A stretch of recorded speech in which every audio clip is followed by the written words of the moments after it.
যখন জাহান্নামী বান্দা বান্দিরা আল্লাহর সম্মুখে হিসাব নিকাশ নেওয়ার জন্য দাঁড়িয়ে যাবে, যাদের নেকির পাল্লাটা হালকা হবে, পাপের পাল্লাটা বেশি হয়ে যাবে, আল্লাহ সুবহানাহু ওয়া তাআলা বলেন ফাউম্মুহু হাওিয়া, তাদের জন্য রয়েছে হাওিয়া নামক জাহান্নাম। কি জাহান্নাম? হাওিয়া নামক জাহান্নাম। ওয়া মা আদরাকা মা হিয়া, আল্লাহ রাব্বুল আলামিন বলেন হে রাসূল আপনি কি জানেন হাওিয়া কি? হাওিয়া হলো জ্বলন্ত উত্তপ্ত বিশাল এক অগ্নিকুণ্ড। যখন জাহান্নামীরা আগুনের এই বিশাল অগ্নিকুণ্ড দেখবে তখন তারা আর সামনের দিকে যাইতে চাইবে না, সামনে আর অগ্রসর হবে না। সঙ্গে সঙ্গে আল্লাহ সুবহানাহু ওয়া তাআলা বলবেন 39 নম্বর সূরা 24 নম্বর পারা 5 নম্বর পৃষ্ঠার 5 নম্বর লাইন সূরা জুমার 71 নম্বর আয়াতে উল্লেখ করা হয়েছে ওয়াসিকাল্লাযীনা কাফারু ইলা জাহান্নামা যুমারা হাত্তা ইযা জাউহা ফুতিহাত আবওয়াবুহা ওয়া ক্বালা লাহুম খাযানাতুহা। আল্লাহ রাব্বুল আলামিন ফেরেশতাদেরকে ডাক দিয়ে বলবে, ও আমার ফেরেশতা মণ্ডলী, তোমরা এই সমস্ত জালেম নাফরমান জাহান্নামী বান্দা বান্দীদেরকে ধাক্কা দিতে দিতে তোমরা জাহান্নামের ভেতরে পাঠিয়ে দাও। যখন আল্লাহর ফেরেশতারা এই সমস্ত জাহান্নামী বান্দা বান্দীদেরকে ধাক্কা দিতে দিতে জাহান্নামের দিকে নিয়ে যাবে, তখন তারা জাহান্নামে যাওয়ার পথে বিভিন্ন খুঁটি বা খাম্বাগুলোকে জাপটায় ধরবে, কারণ আগুনের মধ্যে তারা কখনো যাইতে চাইবে না। কথা বলুন ঠিক কিনা? আগুনের মধ্যে পৃথিবীতে যে যতই অপরাধ করুক না কেন, কাউকে যদি জাহান্নামের দিকে অর্থাৎ আগুনের দিকে নিয়ে যাওয়া হয় সে কি যাবে? কিয়ামতের দিন যখন জাহান্নামী বান্দা বান্দিরা আগুনের বিশাল এই অগ্নিকুণ্ড দেখতে পারবে তখন জাহান্নামের দিকে আর যাবে না। সঙ্গে সঙ্গে আল্লাহ রাব্বুল আলামিন ফেরেশতাদেরকে ডাক দিয়ে বলবেন 69 নম্বর সূরা 29 নম্বর পারা 7 নম্বর পৃষ্ঠার 12 নম্বর লাইন সূরা হাক্কাব 30 থেকে 32 নম্বর আয়াতে উল্লেখ করা হয়েছে খুযূহু ফাগুল্লু সুম্মাল জাহিমা সাল্লু সুম্মা ফি সিলসিলাতিন যারউহা সাবউনা যিরাআন ফাসলুকু। আল্লাহ রাব্বুল আলামিন ফেরেশতাদেরকে ডাক দিয়ে বলবে, ও আমার ফেরেশতারা, তোমরা জাহান্নামের ভেতর থেকে ৭২ হাত ছেকল দ্বারা ডান্ডা বেরি পড়িয়ে এই সমস্ত বান্দাদের হাতে ডান্ডা বেরি লাগানো হবে, কোমরে ডান্ডা বেরি লাগানো হবে, গলার মধ্যে ডান্ডা বেরি লাগানো হবে। তোমরা এই সমস্ত জাহান্নামের ভেতর থেকে ডান্ডা বেরি লাগিয়ে তোমরা টেনে হেসড়ে এদেরকে জাহান্নামের ভেতরে নিক্ষেপ করো। বলেন নাউযুবিল্লাহ। যখন আল্লাহর ফেরেশতারা এই সমস্ত আল্লাহ রাব্বুল আলামিন বলেন, হে গোলাম, এই পৃথিবীতে চুরি ডাকাতি জিনা ব্যভিচার অবিচার হত্যা দর্শন খুন খারাপি রাহাজারি মারামারি কাটাকাটি সহ শারীরিক মানসিক রাজনৈতিক অর্থনৈতিক যত সমস্যা রয়েছে সব সমস্যার সমাধান হিসেবে আমি আল্লাহ সুবহানাহু ওয়া তাআলা পবিত্র কোরআনুল কারীম অবতীর্ণ করে দিয়েছি। তাহলে সব সমস্যার সমাধান দিয়েছে আল কোরআন। মা হুয়া শিফা, এই কোরআনটা হচ্ছে প্রেসক্রিপশন, প্রতিষেধক। এই পৃথিবীতে যত রকম সমস্যা আছে যদি সমাধান নিতে চান তাহলে কোরআন ছাড়া বিকল্প কোনো পথ, বিকল্প কোনো রাস্তা, বিকল্প কোনো সাজেশন নেই। তাহলে কোরআন আজকে আমাদের হাতে আছে না নাই? সবারই মোবাইলে আছে না নাই? পকেটে আছে না নাই? তাহলে গোটা পৃথিবীর আজকের এই সমস্যার সমাধান হচ্ছে না কেন? গোটা পৃথিবীতে আজকে মুসলমান লাঞ্ছিত বঞ্চিত নির্যাতিত নিষ্পেষিত কেন? What is the cause? কারণ কি? কারণটা কি বলবো? বলুন কারণটা কি বলবো? ছেলেটির নাম জসিমউদ্দিন, খায় দায় মোটা হয়। জসিমউদ্দিন চিন্তা করলো স্বাস্থ্য যেভাবে আমার বেড়ে যাচ্ছে 1 বছর পরে তো আমি ঘরের দরজা দিয়ে আর বের হতে পারবো না, সুতরাং এখন একটু ডাক্তারের কাছে গিয়ে পরামর্শ নেওয়া দরকার। জসিমউদ্দিন ডাক্তারের কাছে গিয়ে বলছে, স্যার আমি খাই দাই মোটা হই, স্বাস্থ্য আমার বেড়ে যায়। আমাকে একটু পরামর্শ দিন, স্বাস্থ্য আমার কমাতে হবে। ডাক্তার তো আর এমনি এমনি প্রেসক্রিপশন করতে পারে না, পারে কি? কারণ ভিজিট 1000 টাকা। ডাক্তার এখন ডাক দিয়ে বলছে, জসিমউদ্দিন তুমি আলট্রাসোনোগ্রাম করো, ইউরিন টেস্ট করো, ব্লাড টেস্ট করো। সব কিছু পরীক্ষা নিরীক্ষা করে দেখা গেল জসিমউদ্দিনের শরীরে কোনো অসুখ নাই। ডাক্তার বলছে, জসিমউদ্দিন তুমি সকালে 2টা, দুপুরে 2টা, রাতে 2টা রুটি খাও, ডায়েট কন্ট্রোল করো, স্বাস্থ্য তোমার এমনিতেই ঠিক হয়ে যাবে। জসিমউদ্দিন এখন প্রেসক্রিপশনটা নিয়ে ওষুধের ফার্মাসিতে গিয়ে বলছে, ভাই আমাকে ঔষধ দেন। ঔষধওয়ালা এখন দোকানদার বলছে, ভাই আপনি রুটির দোকানে যান। কিসের দোকানে? রুটির দোকানে যান। জসিমউদ্দিন চিন্তা করলো, ডাক্তার হতে একজন মানুষ, তারও তো ভুল ত্রুটি হতে পারে। আবার গিয়ে বলছে, স্যার আমি তো ইউরিন টেস্ট করলাম, ব্লাড টেস্ট করলাম, আলট্রাসোনোগ্রাম করলাম, আপনি ঔষধ লিখলেন কই? ডাক্তার ডাক দিয়ে বলছে, জসিমউদ্দিন তোমার শরীরে তো কোনো অসুখ নাই, তুমি সকালে দুপুরে রাইতে 2টা করে রুটি খাও, ডায়েট কন্ট্রোল করো, স্বাস্থ্য এমনিতেই ঠিক হয়ে যাবে। তে জসিমউদ্দিন ডাক দিয়ে বলছে, স্যার সেটা না হয় বুঝলাম, কিন্তু রুটিটা খাওয়ার আগে খাবো না পরে খাবো? কথা মনে হয় বোঝেন নাই। খাওয়ার কারণে জসিমউদ্দিনের স্বাস্থ্য বেড়ে যাচ্ছে, আর ডাক্তার খাওয়া বাদ দিয়ে 2টা করে রুটি খাইতে বলছে। জসিমউদ্দিন বলছে, স্যার রুটি তো খাবো, এটা খাওয়ার আগে খাবো না পরে খাবো? বলেন তো জসিমউদ্দিন কি প্রেসক্রিপশন বুঝেছে? জসিমউদ্দিন প্রেসক্রিপশন না বোঝার কারণে যে অবস্থা, গোটা পৃথিবীর মুসলমান আজকে কোরআন না বোঝার কারণে একই অবস্থা। চিৎকার দিয়ে বলুন কথা ঠিক কিনা? আজকে আমরা অধিকাংশ মানুষ মনে করি টুপি মাথা দিলেই মনে হয় ইমানদার হওয়া যায়, দাড়ি রাখলে মনে হয় ইমানদার হওয়া যায়, লম্বা জুব্বা গায়ে দিলে মনে হয় ইমানদার হওয়া যায়, মাঝে মধ্যে একটু নামাজ কালাম পড়লেই মনে হয় ইমানদার হওয়া যায়। এমন চিন্তা আমাদের মাথায় আছে না নাই? এদের প্রসঙ্গে আল্লাহ রাব্বুল আমিন পবিত্র কোরআনুল কারীমে কি বলেছেন শুনবেন? লক্ষ্য করুন মুসলমান, 2 নম্বর সূরা 1 নম্বর পারা 3 নম্বর পৃষ্ঠা 4 নম্বর লাইন সূরা বাকারা 8 নম্বর আয়াতে উল্লেখ করা হয়েছে, ওয়া মিনান নাসি মান ইয়াকুলু আমান্না বিল্লাহি ওয়া বিল ইয়াউমিল আখিরি ওয়া মা হুম বিমুমিনিন।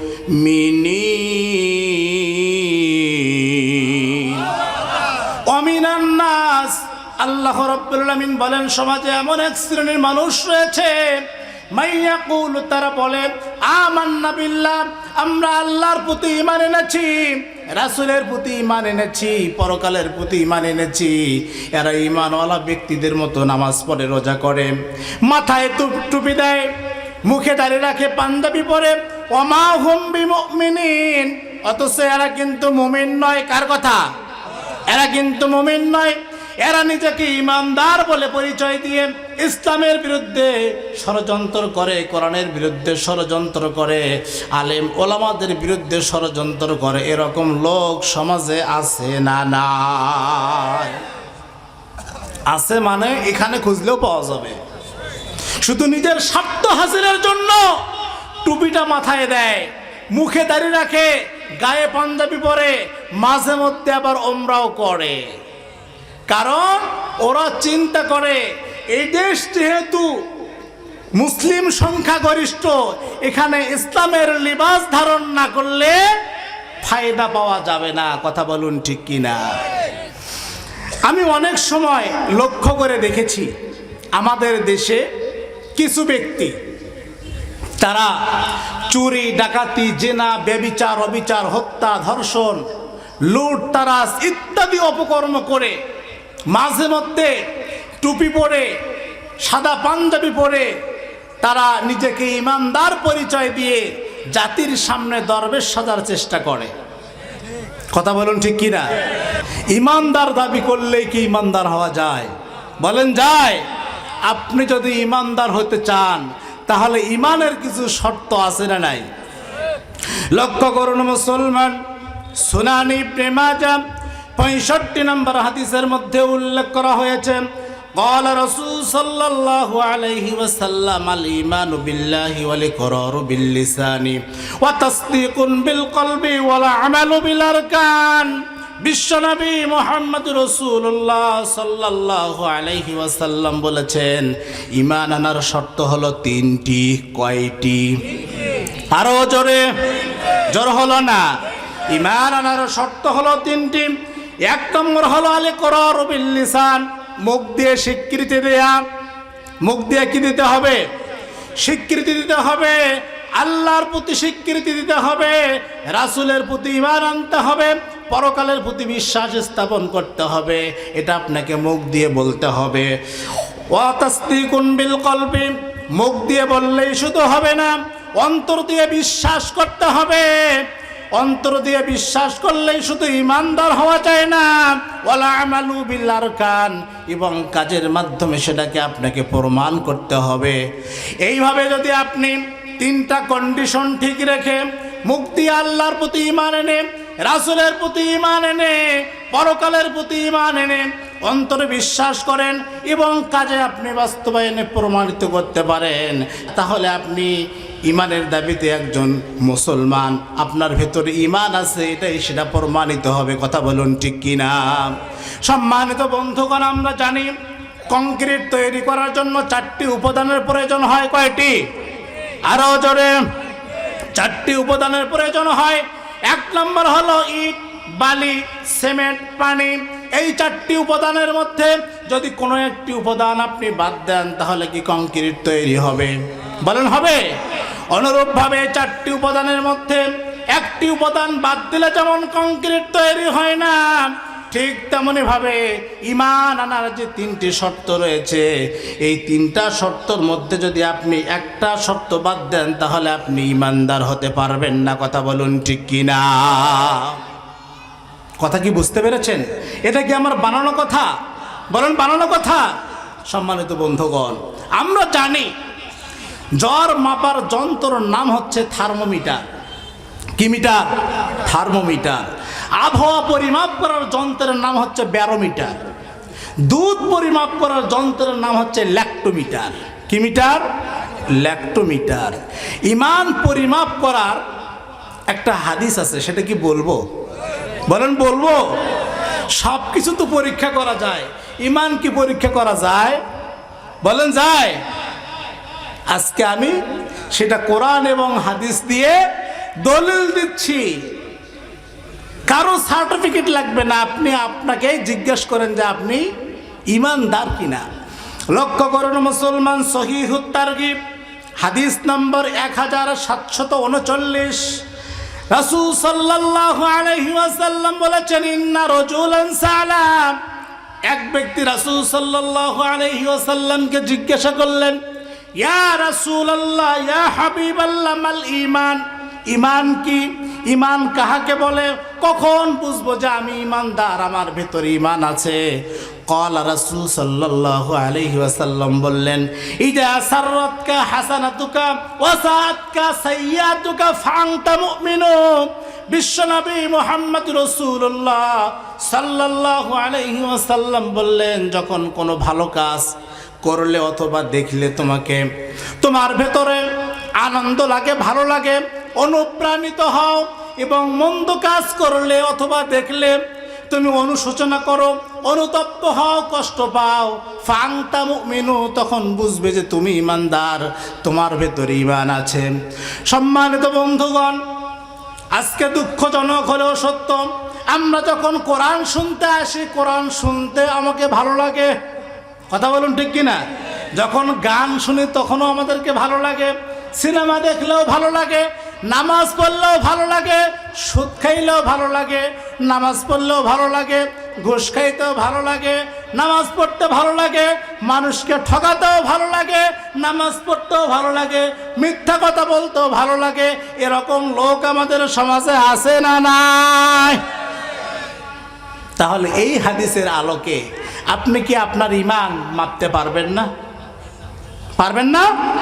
রাসূল সাল্লাল্লাহু আলাইহি ওয়াসাল্লামের হাদিস, যখন কোনো ভালো কাজ তোমাকে ভালো লাগবে আর খারাপ কাজ, মন্দ কাজ তোমাকে কষ্ট দেবে, পীড়া দেবে, অনুতপ্ত হবে, অনুশোচনা করবে, তখন বুঝবে যে তুমি ঈমানদার, তোমার ভেতরে ঈমান আছে। কথা বুঝতে পেরেছেন? যখন দেখবেন যে ভালো কাজও আপনাকে ভালো লাগে, খারাপ কাজও আপনার ভালো লাগে, তখন বুঝতে হবে যে আপনার ঈমানের মধ্যে ভেজাল আছে। কথা কি বুঝতে পেরেছেন? আজকে আমরা ঈমানের গুরুত্ব কি, তাৎপর্য কি, সিগনিফিকেন্স কি, এটা আমরা বুঝি না। আজকে একটা চায়ের জন্য, 10টা টাকার জন্য, দুনিয়ার স্বার্থের জন্য, সামান্য ক্ষমতার জন্য ঈমান বিক্রি করতে আমরা দ্বিধাবোধ করি না। কথা বলুন ঠিক কিনা? সম্মানিত বন্ধুগণ, ঈমানের গুরুত্ব বুঝেছিলেন। ঈমানের উপর অবিচল থাকার কারণে হযরত ইব্রাহিম আলাইহিস সালাম নমরুদের অগ্নিকুণ্ডে নিক্ষিপ্ত হয়েছিলেন, কিন্তু ঈমান থেকে বিন্দুমাত্র দূরে সরে যান নাই। ঈমানের উপর অবিচল থাকার কারণে হযরত মূসা আলাইহিস সালামকে কয়েকবার ফেরাউন তার নিজের মাতৃভূমি ছাড়তে বাধ্য করেছিল, কিন্তু ঈমান থেকে বিন্দুমাত্র বিচলিত হন নাই। ঈমানের উপর অবিচল থাকার কারণে বিশ্বনবী মুহাম্মদ রাসূলুল্লাহ সাল্লাল্লাহু আলাইহি ওয়াসাল্লামের উপর কত জুলুম, নির্যাতনের স্টিমরোল চালানো হয়েছে, কিন্তু বিন্দুমাত্র ঈমান থেকে বিচলিত হন নাই। ঈমানের উপর অবিচল থাকার কারণে হযরত খাব্বাব রাদিয়াল্লাহু তাআলা আনহুকে উত্তপ্ত গরম পাথরের উপর শুয়ে কষ্ট দেওয়া হয়েছিল, তার পিঠের মধ্যে বড় বড় গর্তে পরিণত হয়েছিল, কিন্তু ঈমান থেকে বিন্দুমাত্র দূরে সরে যান নাই। ঈমানের উপর অবিচল থাকার কারণে সুমাইয়া রাদিয়াল্লাহু তাআলা আনহাকে তার লজ্জা স্থানে বল্লমরে দুনিয়া থেকে চির বিদায় করে দেওয়া হয়েছিল, কিন্তু ঈমান থেকে বিন্দুমাত্র বিচলিত হন নাই। ঈমানের উপর অবিচল থাকার কারণে হযরত ইউসুফ আলাইহিস সালামকে 10টি বছর জালিমের কারাগারে থাকতে হয়েছে, কিন্তু বিন্দুমাত্র ঈমান থেকে দূরে সরে যান নাই। ঈমানের উপর অবিচল থাকার কারণে আমাদের কোরআনের পাখি আল্লামা দিলওয়ার হোসেন সাঈদী রাহমাতুল্লাহ আলাইহিকে 13টি বছর কারাগারে আবদ্ধ করে জুলুম আর নির্যাতনের স্টিমরোল চালিয়ে চিকিৎসার নামে হাসপাতালে হত্যা করা হয়েছে, কিন্তু বিন্দুমাত্র ঈমান থেকে বিচলিত হন নাই। কথা বলুন ঠিক কিনা? ঈমান এত সহজ নয় যা আপনি বললেন আমি ঈমানদার, এটা বললে ঈমানদার হওয়া যায়? বলেন যায়? যায়। লক্ষ্য করুন মুসলমান, 8 নম্বর সূরা 9 নম্বর পারা 16 নম্বর পৃষ্ঠার 5 নম্বর লাইন সূরা আনফাল 2 নম্বর আয়াতে উল্লেখ করা হয়েছে, ইন্নামাল মুমিনুনাল্লাযীনা ইযা যুকিরাল্লাহু ওয়াজিলাত قلوبهم وإذا تليت عليهم آياته زادتهم إيمانا وعلى ربهم يتوكلون। আর আস্তে বলেন আল্লাহু আকবার। রাসূল সাল্লাল্লাহু আলাইহি ওয়াসাল্লাম বলেছেন, যে ব্যক্তি কোরআনুল কারীম তেলাওয়াত শোনার পরে খুশি হয়ে আনন্দ চিত্তে একবার আল্লাহু আকবার বলবে, আসমান এবং জমিনের মাঝে যে ফাঁকা জায়গাটা আছে আল্লাহ রহমত এবং বরকত দিয়ে পরিপূর্ণ করিয়ে দিবে। আল্লাহু আকবার। এখন আসতে বলবেন না জোরে বলবেন? বলেন আল্লাহু আকবার। লক্ষ্য করুন মুসলমান, আল্লাহ রাব্বুল আলামিন বলেন, ইন্নামাল মুমিনুন, নিশ্চয় প্রকৃত মুমিন হলো তারা, আল্লাযীনা, যারা ইযা যুকিরাল্লাহু ওয়াজিলাত কুলুবুহুম, যখন কোনো ব্যক্তির সামনে কোরআনের কথা বলা হয়, ইসলামের কথা বলা হয়, আল্লাহর বরত্বের কথা বলা হয়, তাফসীরের মধ্যে মুফাসসিরে কিরাম ওয়াজিলাত শব্দের ব্যাখ্যা করেছেন 3টি। কয়টি? আরো জোরে, জোর হলো না? ওয়াজিলাত শব্দের ব্যাখ্যা করেছেন 3টি। 1 নম্বর হলো, যখন কোনো মুমিনের সামনে, কোনো ঈমানদারের সামনে আল্লাহর কথা বলা হবে, রাসূলের কথা বলা হবে, ইসলামের কথা বলা হবে, সঙ্গে সঙ্গে প্রত্যেকটা মানুষের বাম স্তরের নিচে একটা গোস্তের টুকরা আছে, যাকে আরবিতে কলব বলা হয়। কি বলা হয়? কলব বলা হয়। আল্লাহর কথা শোনার সঙ্গে সঙ্গে, আল্লাহর বরত্বের কথা শোনার সঙ্গে সঙ্গে এই কল্পটা থর থর করে কেঁপে ওঠে। যদি থর থর করে কেঁপে না ওঠে তাহলে তাদের শরীরের লোমগুলো খাড়া হয়ে যাবে। শরীরের লোম যদি খাড়া না হয়ে যায় তাহলে কোরআনের কথা শুনলে, ইসলামের কথা শুনলে, আল্লাহর বরত্বের কথা শোনার সঙ্গে সঙ্গে তাদের মনের মধ্যে আনন্দ লাগবে, ভালো লাগবে, তারা খুশি হয়ে যাবে। এই তিনটা অবস্থার যদি কোনো একটি অবস্থা তার মধ্যে না হয় তাহলে কোরআনের মাহফিলে আসলে হবে কি, ওটার ঈমান নাই, ওটা হলো টাটকা মুনাফিক। কথা বলুন ঠিক কিনা? ইযা যুকিরাল্লাহু ওয়াজিলাত কুলুবুহুম ওয়া ইযা তুলিয়াত আলাইহিম আয়াতুহু যাদাতুহুম ঈমানা। যখন কোনো মুমিনের সামনে কোরআনুল কারীম তেলাওয়াত করা হয়, ওই মুমিনের ঈমান যিনি বৃদ্ধি করিয়ে দেন তিনি কে? কারণ মুমিনের সামনে যখন কোরআনুল কারীম তেলাওয়াত করা হবে তখন মুমিনের ঈমান বেড়ে যাবে। আর যারা ইসলাম বিদ্বেষী, কাফের মুশরিক, কোরআনের কথা সহ্য করতে পারে না, ইসলামের কথা সহ্য করতে পারে না, এদের শয়তানিটা বেড়ে যাবে। কথা বলুন ঠিক কিনা? যখন বিশ্বনবী মুহাম্মদ সাল্লাল্লাহু আলাইহি ওয়াসাল্লাম আবু বকর, ওমর, ওসমানের সামনে কোরআনুল কারীম তেলাওয়াত করেছেন তখন তাদের ঈমান বেড়ে গিয়েছে। কিন্তু এই কোরআন যখন আবু জেহেল, উতবা, সাইবা শুনেছে তখন তাদের শয়তানি বেড়ে গিয়েছে। কথা বলুন ঠিক কিনা? সম্মানিত বন্ধুগণ, আসলে ঈমানদার এইটা মুখের কোনো কথা নয়। আপনার যদি ঈমানটা ঠিক না থাকে তাহলে আপনি যতই নামাজ, রোজা, হজ, যাকাত, দান, সদাকা করুন না কেন, আপনার ইবাদতের 5 পয়সার কোনো মূল্য নেই। কথা কি বুঝতে পেরেছেন? তাহলে ঈমানটাকে মজবুত করার দরকার আছে না নাই?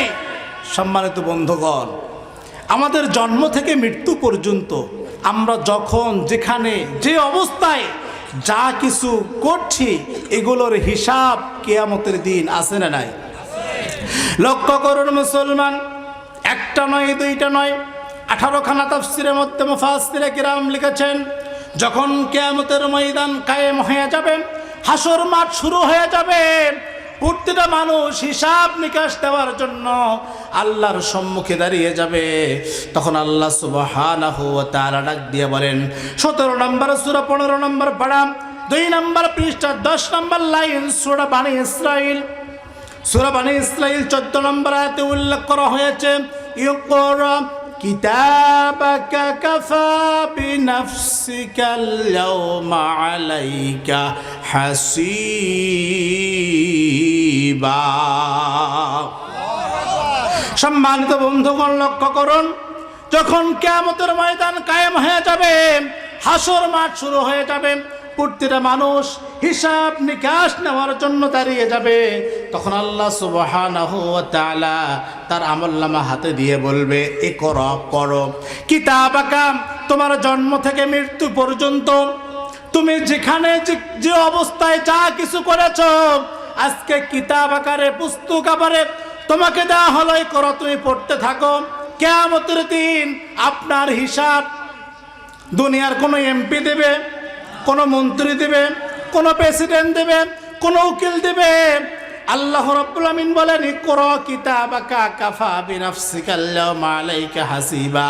আজকে তোমার হিসাব দেওয়ার জন্য তুমি নিজেই যথেষ্ট হয়ে যাবে, তোমার পক্ষ থেকে আজকে কেউ হিসাব দিতে পারবে না। কথা বলুন ঠিক কিনা? এইভাবে হিসাব নিকাশ দেওয়ার পরে যাদের নেকির পাল্লাটা ভারী হয়ে যাবে, যাদের নেকির পাল্লাটা ভারী হয়ে যাবে, পাপের পাল্লাটা হালকা হয়ে যাবে, আল্লাহ রাব্বুল আলামিন বলেন 101 নম্বর সূরা 30 নম্বর পারা 21 নম্বর পৃষ্ঠা 7 নম্বর লাইন সূরা করিয়া 6 থেকে 7 নম্বর আয়াতে উল্লেখ করা হয়েছে, ফাম্মা মান সাকুলাত মাওয়াজিনুহু ফাহুয়া ফি ঈশাতির রাদিয়াহ। বলেন আল্লাহু আকবার। এইভাবে হিসাব নিকাশ দেওয়ার পরে যাদের নেকির পাল্লাটা ভারী হয়ে যাবে, পাপের পাল্লাটা হালকা হয়ে যাবে, আল্লাহ সুবহানাহু ওয়া তাআলা তাদের ওপর খুশি হয়ে রাজি খুশি হয়ে অনন্তকালের জন্য নিয়ামত ভরা জান্নাত তাদেরকে দান করিয়ে দিবে। সম্মানিত বন্ধুগণ, এরপরে 39 নম্বর সূরা 24 নম্বর পারা 11 নম্বর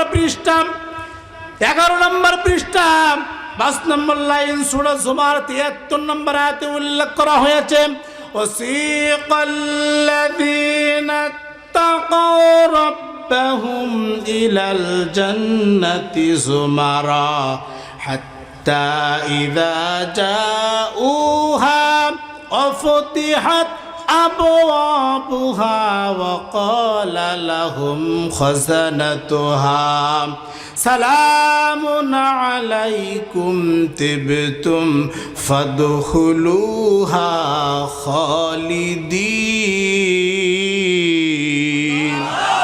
আল্লাহ রাব্বুল আলামিন ফেরেশতা মণ্ডলকে ডাক দিয়ে বলবে, ও আমার ফেরেশতারা, আমি এই সমস্ত বান্দাদের ওপর বান্দাদের আমলের ওপর রাজি খুশি হয়েছি, সন্তুষ্ট হয়েছি। তোমরা এই সমস্ত বান্দাদেরকে ধাক্কা দিতে দিতে তোমরা জান্নাতের ভেতরে পৌঁছিয়ে দাও। লক্ষ্য করুন মুসলমান, 56 নম্বর সূরা 27 নম্বর পারা 13 নম্বর পৃষ্ঠা 15 নম্বর লাইন সূরা ওয়াকিয়া 15 থেকে 24 নম্বর আয়াতে উল্লেখ করা হয়েছে, আলা সুরুরিম মাউদুনা মুত্তাকিনা আলাইহা মুতাকাবিলিন। এই সমস্ত জান্নাতি বান্দা বান্দেরা যখন জান্নাতের ভেতরে প্রবেশ করবে, তখন একদল ফেরেশতা এসে তাদেরকে হালান সাহালান স্বাগতম স্বাগতম জানিয়ে বলবে, আলা সুরুরিম মাউদুনা, ও আল্লাহর প্রিয় বান্দা বান্দিরা, আল্লাহ তোমাদের ওপর খুশি হয়েছে, রাজি খুশি হয়েছে, সন্তুষ্ট হয়েছে। তোমরা এই স্বর্ণ খচিত চেয়ারে তোমরা হেলান দিয়ে বসে পড়ো, বলেন সুবহানাল্লাহ। যখন আল্লাহর এই জান্নাতি বান্দা বান্দিরা এই স্বর্ণ খচিত চেয়ারে বসে পড়বে, এরপরে আল্লাহ রাব্বুল আলামিন বলেন, মুত্তাকিনা আলাইহা মুতাকাবিলিন।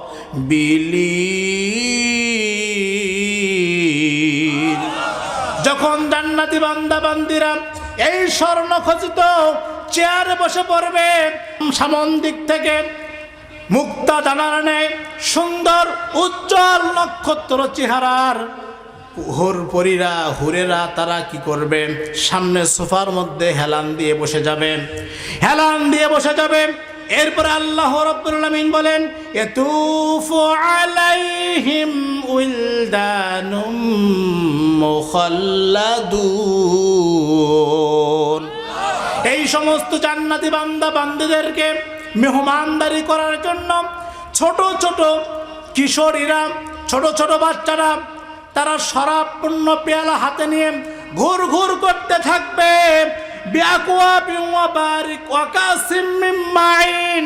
দুনিয়াতে একজন মানুষ শরাব পান করলে, মদ পান করলে সে মাতাল হয়ে যায়, অসুস্থ হয়ে যায়, তার চেহারা নষ্ট হয়ে যায়। কিন্তু আল্লাহ সুবহানাহু ওয়া তাআলা জান্নাতের মধ্যে জান্নাতি বান্দা বান্দাদের জন্য যেই শরাবপূর্ণ পেয়ালা পান করাবেন, যে শরাব পান করাবেন, সেই শরাব পান করানোর সঙ্গে সঙ্গে তাদের চেহারার মধ্যে উজ্জ্বলতা যিনি বাড়িয়ে দিবেন, তিনি কে? সম্মানিত বন্ধুগণের পরে আল্লাহ রাব্বুল আলামিন বলেন, ওয়া ফাকিহাতিম মিম্মা ইয়াতাখায়্যারুন। এই সমস্ত জান্নাতি বান্দা বান্দাদের সামনে বিভিন্ন রকম ফল মূল নিয়ে আসা হবে। তাদের পছন্দ মতো যেটা মন চাইবে, যেটা আকাঙ্ক্ষা করবে, যেটা মনের মধ্যে ইচ্ছা করবে, সঙ্গে সঙ্গে তাদের সামনে যিনি হাজির করিয়ে দিবেন, তিনি কে? যখন নাস্তার পর্ব শেষ হয়ে যাবে, এরপরে আল্লাহ সুবহানাহু ওয়া তাআলা বলেন, ওয়া লাহমি তাইরিম মিম্মা ইয়াশতাহুন। নাস্তা খাওয়ার পরে আল্লাহ সুবহানাহু ওয়া তাআলা এই সমস্ত জান্নাতি বান্দা বান্দীদেরকে ভারী খাবার খাওয়ানোর জন্য বিভিন্ন রকমের সুস্বাদু পাখির গোশতগুলো তাদের সামনে হাজির করিয়ে দিবে। বলেন সুবহানাল্লাহ। সম্মানিত বন্ধুগণ, ওয়াহুরুন আইন কামসালিল লুলুইল মাকনুন, জান্নাতের মধ্যে জান্নাতি বান্দা বান্দিরা যখন যা কিছু মনের চাহিদা মতো ইচ্ছা করবে, আশা করবে, সঙ্গে সঙ্গে আল্লাহ রাব্বুল আমিন তাদের কাছে হাজির করিয়ে দিবে। ওয়াহুরুন আইন কামসালিল লুলুইল মাকনুন, এবং সুন্দর মুক্ত দানার ন্যায় উজ্জ্বল নক্ষত্র সুন্দর চেহারার হুরেরা তাদের সেবায় অনন্তকালের জন্য নিয়োজিত থাকবে। বলেন সুবহানাল্লাহ। জাযাআম বিমা কানু ইয়ামালুন, এটা হচ্ছে জান্নাতীদের জন্য পুরস্কার, জাযা। এরকম আরো হাজারো পুরস্কারের কথা কোরআন এবং হাদিসের মধ্যে উল্লেখ করা হয়েছে। এই জান্নাতের মধ্যে যে নিয়ামতগুলো বান্দারা পাবে, 4-5 দিন যদি আমি জান্নাতের এই নিয়ামতের প্রতি আলোচনা করতে থাকি, এরপরও শেষ করা যাবে না। লক্ষ্য করুন মুসলমান, সংক্ষিপ্ত হবে বর্ণনা। যখন কোনো জাহান্নামী বান্দা আল্লাহর সম্মুখে হাজির হয়ে যাবে, হিসাব নিকাশ নেওয়ার জন্য দাঁড়িয়ে যাবে, 101 নম্বর সূরা 30 নম্বর পারা 21 নম্বর পৃষ্ঠার 8 নম্বর লাইন, সূরা করিয়া 8 থেকে 11 নম্বর আয়াতে উল্লেখ করা হয়েছে, ওয়া আম্মা মান খাফফাত মাওয়াজিনুহু ফাউম্মুহু হাওিয়া ওয়া মা আদরাকা মা হিয়া নারুন হামিয়া। যখন জাহান্নামী বান্দা বান্দিরা আল্লাহর সম্মুখে হিসাব নিকাশ নেওয়ার জন্য দাঁড়িয়ে যাবে, যাদের নেকির পাল্লাটা হালকা হবে, পাপের পাল্লাটা বেশি হয়ে যাবে, আল্লাহ সুবহানাহু ওয়া তাআলা বলেন ফাউম্মুহু হাওিয়া, তাদের জন্য রয়েছে হাওিয়া নামক জাহান্নাম। কি জাহান্নাম? হাওিয়া নামক জাহান্নাম। ওয়া মা আদরাকা মা হিয়া, আল্লাহ রাব্বুল আলামিন বলেন, হে রাসূল আপনি কি জানেন হাওিয়া কি? হাওিয়া হলো জ্বলন্ত উত্তপ্ত বিশাল এক অগ্নিকুণ্ড। যখন জাহান্নামীরা আগুনের এই বিশাল অগ্নিকুণ্ড দেখবে, তখন তারা আর সামনের দিকে যাইতে চাইবে না, সামনে আর অগ্রসর হবে না। সঙ্গে সঙ্গে আল্লাহ সুবহানাহু ওয়া তাআলা বলবেন, 39 নম্বর সূরা 24 নম্বর পারা 5 নম্বর পৃষ্ঠার 5 নম্বর লাইন, সূরা জুমার 71 নম্বর আয়াতে উল্লেখ করা হয়েছে, ওয়াসিকাল্লাযীনা কাফারু ইলা জাহান্নামা যুমারা হাত্তা ইযা জাউহা ফুতিহাত আবওয়াবুহা ওয়া ক্বালা লাহুম খাযানাতুহা। আল্লাহ রাব্বুল আলামিন ফেরেশতাদেরকে ডাক দিয়ে বলবে, ও আমার ফেরেশতা মণ্ডলী, তোমরা এই সমস্ত জালেম নাফরমান জাহান্নামী বান্দা বান্দীদেরকে ধাক্কা দিতে দিতে তোমরা জাহান্নামের ভিতরে পাঠিয়ে দাও। যখন আল্লাহর ফেরেশতারা এই সমস্ত জাহান্নামী বান্দা বান্দীদেরকে ধাক্কা দিতে দিতে জাহান্নামের দিকে নিয়ে যাবে, তখন তারা জাহান্নামে যাওয়ার পথে বিভিন্ন খুঁটি বা খাম্বাগুলোকে জাপটায় ধরবে, কারণ আগুনের মধ্যে তারা কখনো যাইতে চাইবে না। কথা বলুন ঠিক কিনা? আগুনের মধ্যে পৃথিবীতে যে যতই অপরাধ করুক না কেন, কাউকে যদি জাহান্নামের দিকে অর্থাৎ আগুনের দিকে নিয়ে যাওয়া হয়, সে কি যাবে? কিয়ামতের দিন যখন জাহান্নামী বান্দা বান্দিরা আগুনের বিশাল এই অগ্নিকুণ্ড দেখতে পারবে, তখন জাহান্নামের দিকে আর যাবে না। সঙ্গে সঙ্গে আল্লাহ রাব্বুল আলামিন ফেরেশতাদেরকে ডাক দিয়ে বলবেন, 69 নম্বর সূরা 29 নম্বর পারা 7 নম্বর পৃষ্ঠার 12 নম্বর লাইন, সূরা হাক্কাব 30 থেকে 32 নম্বর আয়াতে উল্লেখ করা হয়েছে, খুযূহু ফাগুল্লু সুম্মাল জাহিমা সাল্লু সুম্মা ফি সিলসিলাতিন যারউহা সাবউনা যিরাআন ফাসলুকু। আল্লাহ রাব্বুল আলামিন ফেরেশতাদেরকে ডাক দিয়ে বলবে, ও আমার ফেরেশতারা, তোমরা জাহান্নামের ভেতর থেকে ৭৪ হাত ছেকল দ্বারা ডান্ডা বেরি পড়িয়ে এই সমস্ত বান্দাদের হাতে ডান্ডা বেরি লাগানো হবে, কোমরে ডান্ডা বেরি লাগানো হবে, গলার মধ্যে ডান্ডা বেরি লাগানো হবে। তোমরা এই সমস্ত জাহান্নামের ভেতরে থেকে ডান্ডা বেরি লাগিয়ে তোমরা টেনে হেসড়ে এদেরকে জাহান্নামের ভেতরে নিক্ষেপ করো, বলেন নাউজুবিল্লাহ। যখন আল্লাহর ফেরেশতারা এই সমস্ত মজলুমকে জালেমদেরকে ডান্ডা বেরি লাগিয়ে জাহান্নামের দিকে নিয়ে যাবে, তখন জাহান্নামে নিযুক্ত ফেরেশতা মালিক তাদেরকে ডাক দিয়ে বলবে, ওরে নাফরমান, হতভাগা, দুর্ভাগা, কোন অপরাধের কারণে তোরা এই জাহান্নামে এসেছিস, কারণটা কি? তখন এই সমস্ত জাহান্নামীরা ডাক দিয়ে বলবে, আল্লাহর ফেরেশতা, কয়েকটি অপরাধের কারণে আল্লাহ সুবহানাহু ওয়া তাআলা আমাদেরকে জাহান্নামের মধ্যে পাঠিয়েছে। তার মধ্যে 4টি কারণ হচ্ছে অন্যতম। কয়টি? 4টি কারণ হলো অন্যতম। এই 4টি কারণ কি বলবো? বলবো? যদি নিজের মধ্যে পড়ে যায় তাহলে তো আবার বিপদ হয়ে যাবে, মন খারাপ হবে না তো? লক্ষ্য করুন মুসলমান, 74 নম্বর সূরা 29 নম্বর পারা 18 নম্বর পৃষ্ঠার 11 নম্বর লাইন, সূরা মুদ্দাসসির 41 থেকে 46 নম্বর আয়াতে উল্লেখ করা হয়েছে, আনিল মুজরিমিনা মা সালাকাকুম ফি সাকার ক্বালু লাম নাকু মিনাল মুসাল্লিন ওয়া লাম নাকু নুতঈমুল মিসকিন ওয়া কুন্না নাখুদু মা'আল খাইদিন।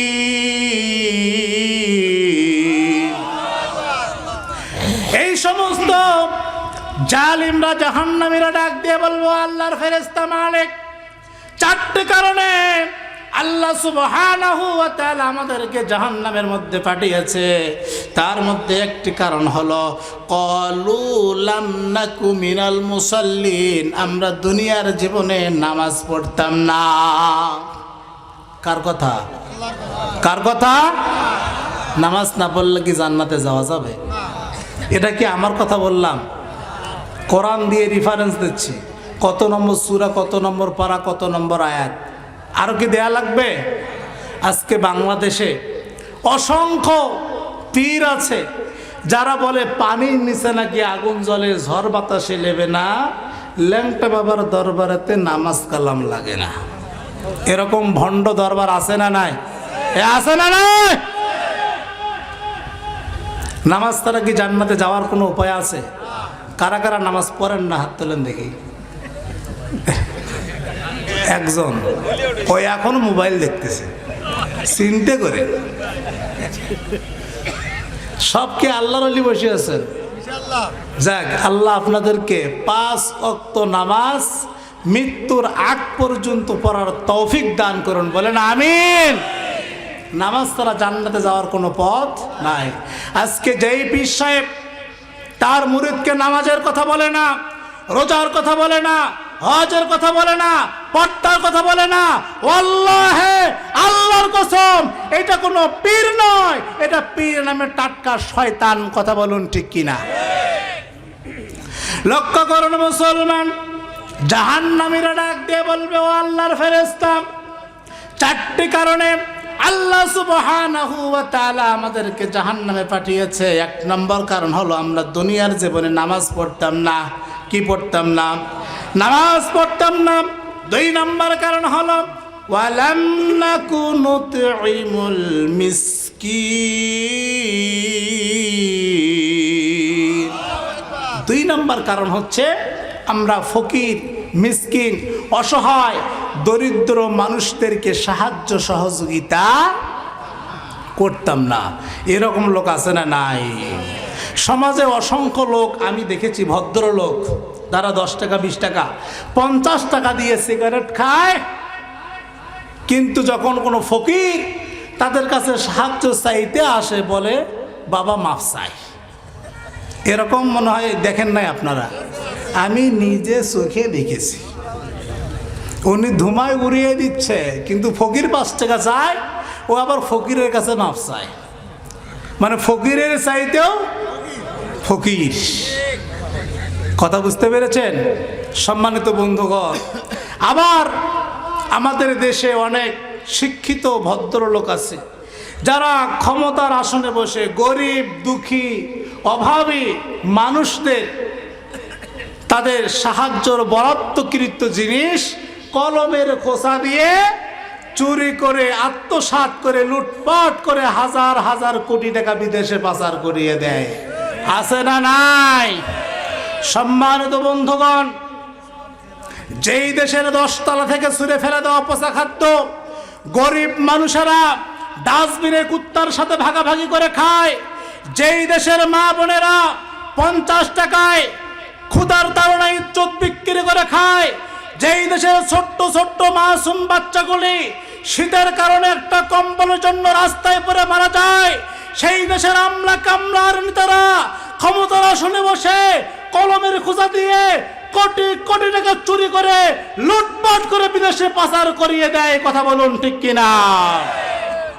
এই সমস্ত দুর্নীতি মুক্ত করার জন্য সূরা মাইদার ৩৮ নং ধারা অনুযায়ী আজকে যদি জজ কোর্টের সুপ্রিম কোর্টের সামনে একজন চোরের হাত কেটে দেওয়া হতো আর এই দৃশ্য যদি মিডিয়া বারবার প্রচার করত, তাহলে আজকে নড়াইল নয়, যশোর নয়, টেকনাফ থেকে তেতুলিয়া, রূপসা থেকে পাথরিয়া, সুন্দরবন থেকে বান্দরবন, এই ৫৬,০০০ বর্গ মাইলের সোনার বাংলাদেশে হাজার হাজার কোটি টাকা চুরি করা তো দূরের কথা, ১টি টাকা চুরি করার দুঃসংস্কারও হতো না, হতো না, হতো না।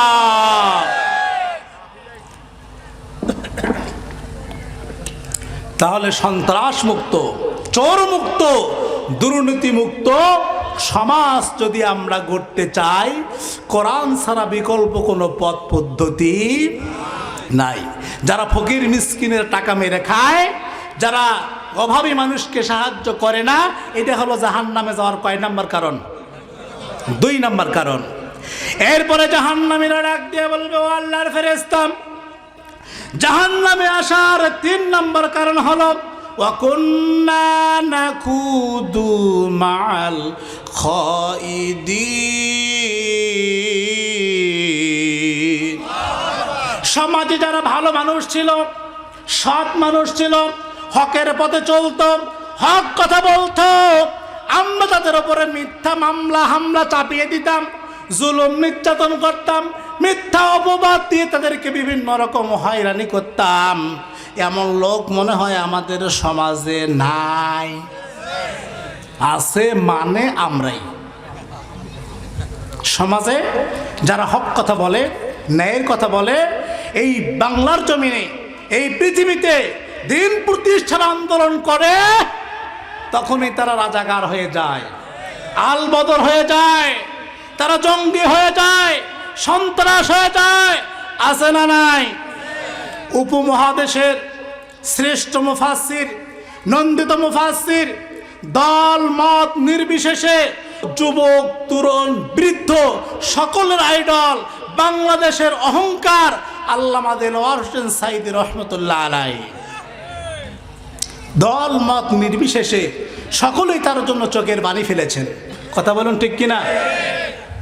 মানবতা বিরোধী মিথ্যা অপবাদ দিয়ে যেদিন তাকে ফাঁসির রায় দেওয়া হয়েছিল, সেই দিন তার মহব্বতে, তার ভালোবাসায় প্রায় ৩০০ এর বেশি তাওহীদি মুসলিম জনতা রাজপথে জীবন উৎসর্গ করেছিলেন। বলেন আল্লাহু আকবার।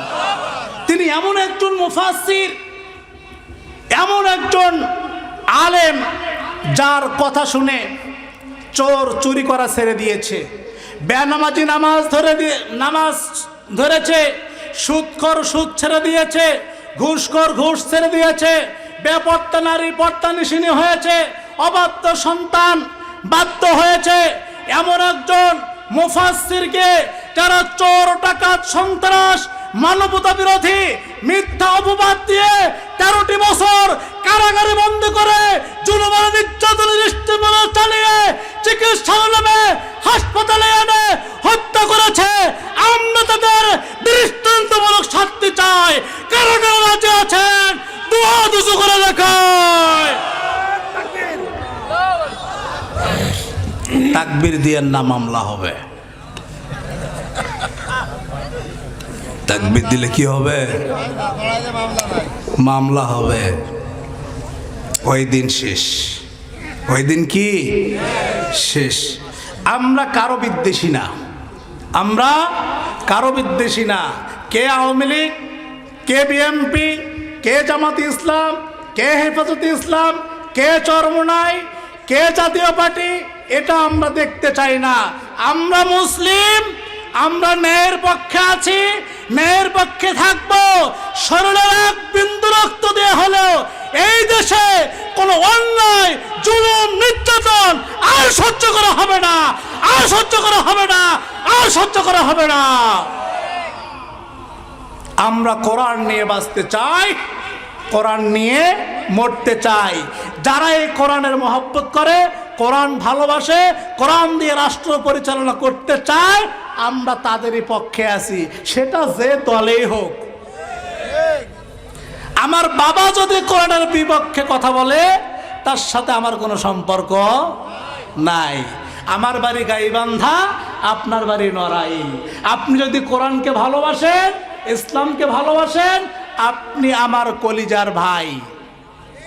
আপনার সঙ্গে আমার রক্তের সম্পর্ক না থাকলেও ইমানি সম্পর্ক আছে না নাই? সুতরাং বাবার মহব্বতে ইসলাম বিদ্বেষীদের সঙ্গে কোনো সুসম্পর্ক করা যাবে না।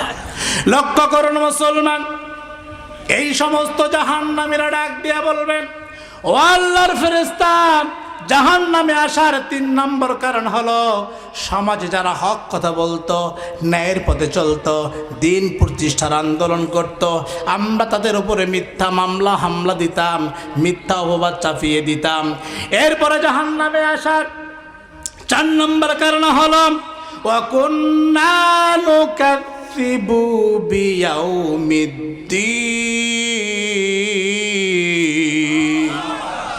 আমরা পরকালকে বিশ্বাস করতাম না, জান্নাত জাহান্নামকে বিশ্বাস করতাম না।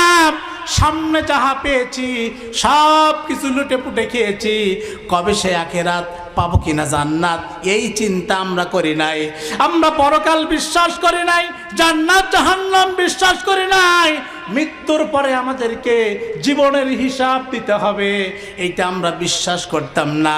যার কারণে আল্লাহ সুবহানাহু ওয়া তাআলা আমাদেরকে জাহান্নামে নিক্ষেপ করেছেন। কথা কার? তাহলে এই 4টি বৈশিষ্ট্য যদি আপনার আমার মধ্যে থাকে, আর আপনি যদি নামাজ পড়তে পড়তে কপালে কালো দাগ ফেলে দেন, দাড়ি যদি এই পর্যন্ত রাখেন, জুব্বাটা যদি গোড়ার নিচেও পড়েন, জান্নাতে যেতে পারবেন? বলেন পারবেন? কারণ ফতোয়া দিয়েছে কে? ফতোয়া দিয়েছে কে? সুতরাং এখনো সময় আছে। এই 4টি স্বভাব যাদের মধ্যে আছে, এখনো পরিবর্তন হয়ে আল্লাহর কাছে তওবা করেন, আল্লাহ ক্ষমাশীল, অবশ্যই ক্ষমা করে দিবেন ইনশাআল্লাহ। লক্ষ্য করুন মুসলমান, যখন এই সমস্ত জাহান্নামীদেরকে জাহান্নামের ভেতরে নিক্ষেপ করা হবে, জাহান্নামে যাওয়ার সঙ্গে সঙ্গে জাহান্নামীরা যখন আগুনের মধ্যে চিৎকার করতে থাকবে, আল্লাহ রাব্বুল আলামিন বলেন 56 নম্বর সূরা 27 নম্বর পারা 15 নম্বর পৃষ্ঠার 1 নম্বর লাইন সূরা ওয়াকিয়া 52 নম্বর আয়াতে উল্লেখ করা হয়েছে, লাকিলুনা মিন শাজারিম মিন যাক্কুম ফামালিউনা মিনহাল বুতুন ফাশারিবুনা আলাইহি মিনাল হামিম। যখন জাহান্নামীরা জাহান্নামের মধ্যে পড়ে যাবে, আগুনের মধ্যে চিৎকার করতে থাকবে, হাউমাউ করতে থাকবে, ইয়া নফসি করে ডাকতে থাকবে। জাহান্নামের ভেতরে যখন জাহান্নামীদের ক্ষুধার, তাদের পেটের মধ্যে ক্ষুধা লাগবে, তখন তারা আল্লাহর কাছে বলবে, আল্লাহ আমরা ক্ষুধা সহ্য করতে পারছি না, আমাদেরকে খাবারের ব্যবস্থা করিয়া দাও। আল্লাহ রাব্বুল আলামিন ফেরেশতাদেরকে ডাক দিয়ে বলবে, আমার ফেরেশতারা এই সমস্ত জালেম নাফরমানদের পেটের ক্ষুধা নিবারণ করার জন্য তোমরা তাদেরকে জাক্কুম ফল খেতে দাও। কি ফল? জাক্কুম ফল খেতে দাও। লাকিলুনা মিন শাজারিন মিন জাক্কুম, যেই জাক্কুম ফল হচ্ছে কাঁটাযুক্ত বৃক্ষ, কাঁটাযুক্ত একটা ফল। জাহান্নামীরা পেটের ক্ষুধা নিবারণ করার জন্য যখন এই জাক্কুম ফলটা খাবে, তখন তাদের জিহ্বা গলা ছিঁড়ে ফিরে পেটের মধ্যে প্রবেশ করবে। বলেন আল্লাহু আকবার। এইভাবে যখন জাহান্নামীরা এই জাক্কুম ফল দ্বারা পেটের ক্ষুধা নিবারণ করবে, কারণ খাওয়ার পরে পানির পিপাসা আছে না নাই, এরপরে জাহান্নামীরা পিপাসার কারণে পানি পানি করে চিৎকার করবে। আল্লাহ সুবহানাহু ওয়া তাআলা বলেন, ফামালিউনা মিনহাল বুতুন ফাশারিবুনা আলাইহি মিনাল হামিম।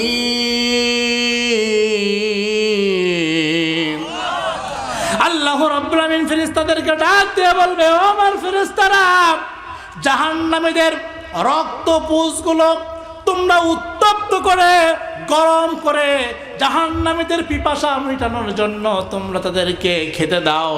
যখন জাহান্নামীরা তাদের পিপাসা মেটানোর জন্য এই পানিগুলো পান করতে থাকবে, এই পানি পান করার সঙ্গে সঙ্গে পেছনের রাস্তা দিয়ে তাদের নারী ভুঁড়িগুলো বের হয়ে যাবে। বলেন নাউজুবিল্লাহ। সম্মানিত বন্ধুগণ, কি দিয়ে আপনাকে জাহান্নামের যন্ত্রণা বুঝাবো, জাহান্নামের কষ্ট কি দিয়ে বুঝাবো? আল্লাহ তাআলা বলেছেন 4 নম্বর সূরা 5 নম্বর পারা 6 নম্বর পৃষ্ঠা 2 নম্বর লাইন সূরা নিসা 56 নম্বর আয়াতে উল্লেখ করা হয়েছে, ইন্নাল্লাযীনা কাফারু বিআয়াতিনা সাওফা নুসলিহিম নারা কুল্লামা নাতিজাত জুলুদুহুম বাদদালনাহুম জুলুদান গায়রাহা লিয়াযুকুল আযাব ইন্নাল্লাহা কানা আজিজান হাকীমা।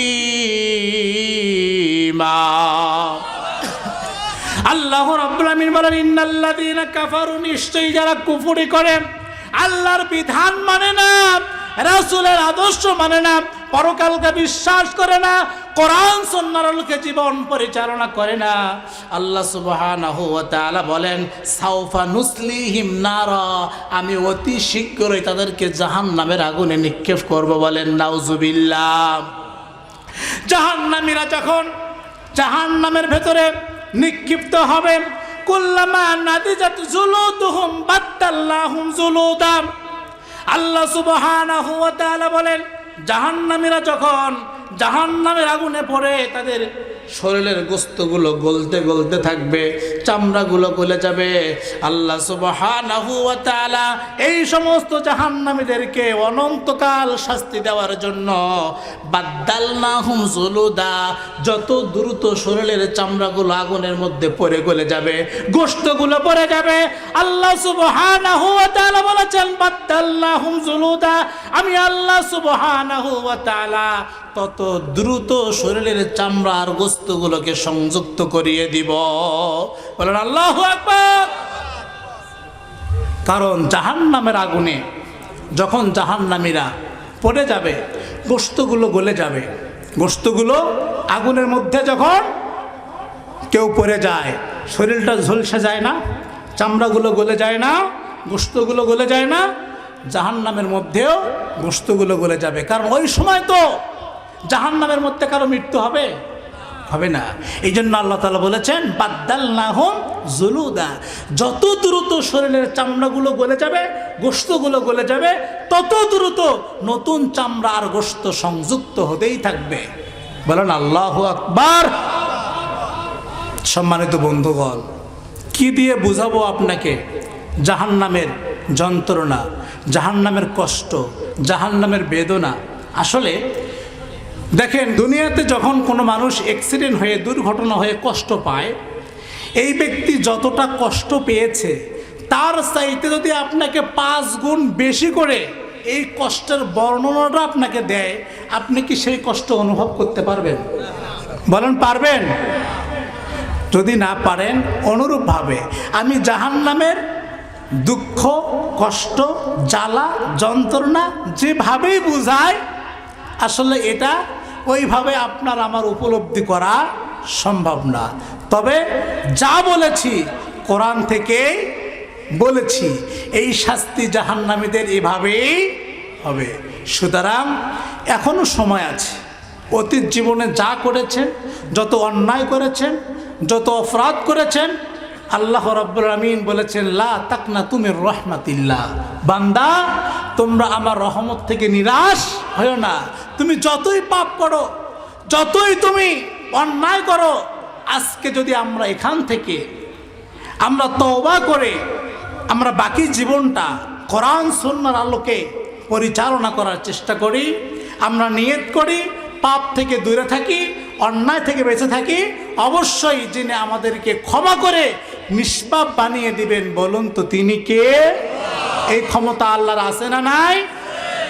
আমরা সবাই যেন কোরআন এবং হাদিস থেকে যা কিছু আলোচনা শুনলাম এবং যা কিছু শুনবো, সবাইকে যেন আমল করার তৌফিক দান করে। আমাদের ব্যক্তিগত জীবন, পারিবারিক জীবন, সামাজিক জীবন, রাষ্ট্রীয় জীবন, সকল ক্ষেত্রে সর্ব অবস্থায় আমরা যেন মৃত্যুর আগ পর্যন্ত অবিচল থাকতে পারি। আল্লাহ সুবহানাহু ওয়া তাআলা আমাদের সকলকে যেন সেই তৌফিক দান করেন। সবার সুস্বাস্থ্য দীর্ঘায়ু কামনা করে আমি আমার আলোচনা এখানেই শেষ করছি। আসসালামু আলাইকুম ওয়া রাহমাতুল্লাহি ওয়া বারাকাতুহু।